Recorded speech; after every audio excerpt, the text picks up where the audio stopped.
오늘은 모텔 캘리포니아 원작에 실제로 등장하는 나무, 그 이름도 웅장한 나무의 전설에 대해 말씀 나누고자 하는데요. 그간 반영된 많은 드라마들 중에서 특히나 여주인공이 그것도 첫 화부터 2회 연속으로 이렇듯 찰진 모습을 보여줬던 드라마가 혹시 있었던가요? 저는 잘 떠오르지를 않습니다. 사실 원작에서 강희에게 가운데 손가락이 가진 깊은 의미에 대해 눈을 뜨게 해준 인물이 있었으니 다름 아닌 연수 할아버지 장례식장에 등장했던 김헌열입니다. 그의 인물 소개 내용을 먼저 보시면 땅도 많고 돈도 많고 영향력도 많은 부모백을 등에 업고 친구들을 제 마음대로 부리는 인물로 고분고분하지 않은 강희를 어떻게든 굴복시켜보려 애써봤지만 오히려 그는 그가 강희에게 한 짓보다 강희로부터 더한 안갚음을 당해왔다고 하는데요. 미화 속 강희와 마주한 그의 모습이 딱 그러했죠.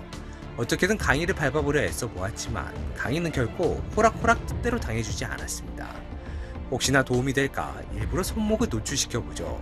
노출된 그곳엔 주인을 잘못 만난 명품이 자리하고 있었는데요. 이 시계를 만든 장인은 알고 있을까요? 한 땀 한 땀 공들여 만든 나의 시계가 요딴 용도로 사용되고 있을 줄.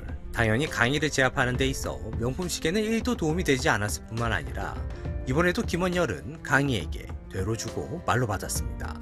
바야흐로 강희를 비롯한 친구들이 모두 어렸던 시절, 같은 반 남자애가 강희를 향해 가운데 손가락을 제시하곤 빡 하고도 큐라고 외치며 소리쳤습니다. 바로 김헌열이었죠.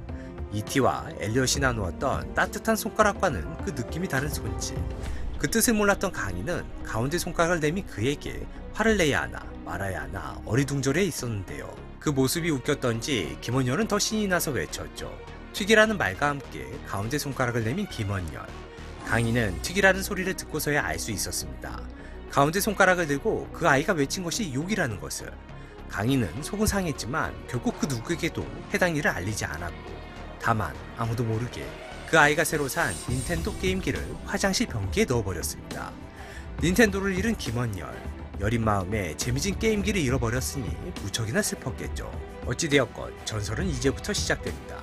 장마가 길었던 여름날이었기에 맑은 날이 반가웠던 아이들은 연순의 병원 뒷마당에 모여 정신없이 뛰어놀았죠. 그 와중에 강희가 날려버린 닌텐도의 주인 김헌열이 넘어져 무릎이 깨져버렸는데요. 딱히 누구의 잘못도 아니었으나 그 아이는 깨진 무릎을 돌봐주려던 강희의 호의에도 불구하고 강희를 향해 연신 가운데 손가락을 선보였습니다. 조롱은 강렬했고 녀석을 따르는 무리들 또한 함께 동조해 가운데 손가락이 사방에서 난무하는 상황. 연수와 승원, 한우가 말려보았지만 이미 수적으로 열세였습니다. 녀석들의 욕설은 멈출 기색이 보이질 않았고 그때 하늘에선 번개를 품은 검은 먹구름이 몰려오고 있었죠.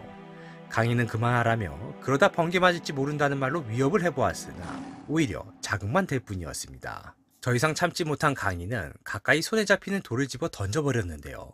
그 순간 거대한 낙뢰가 아이들이 있던 곳 복작이 단풍나무에 떨어졌고 나무 아래에 있던 강희와 아이들이 모두 쓰러져 버렸습니다. 다행히도 기적처럼 아이들은 모두 무사했죠. 이마가 깨진 김헌열을 빼고는. 어른들은 김헌열의 상처가 그저 넘어져 생긴 것일 뿐 설마 누가 돌을 던졌기 때문일 것이라는 의심은 하지 못했습니다. 김헌열을 비롯한 아이들의 손가락 행패에 하늘이 노해서일까요? 낙뢰를 맞아 부러진 나무는 가운데 가지 하나가 삐쭉 튀어나와 하늘에 대고 가운데 손가락을 날리는 기이한 형상을 갖게 되었습니다. 새까맣게 타버린 치명적인 형상을 한 나무에서는 다음에 봄에 새싹이 돋았고 그 이후에도 무서운 기세로 무럭무럭 자랐다고 하는데요. 그리고 이름도 얻게 되었으니 그 이름도 당당한 나무였습니다. 2화에 등장했던 이 장면, 원작과는 조금 차이가 있었죠. 원작에서 낙뢰를 맞은 건 복작이 단풍나무였으나 드라마에선 김헌열이 홀로 맞아버렸죠.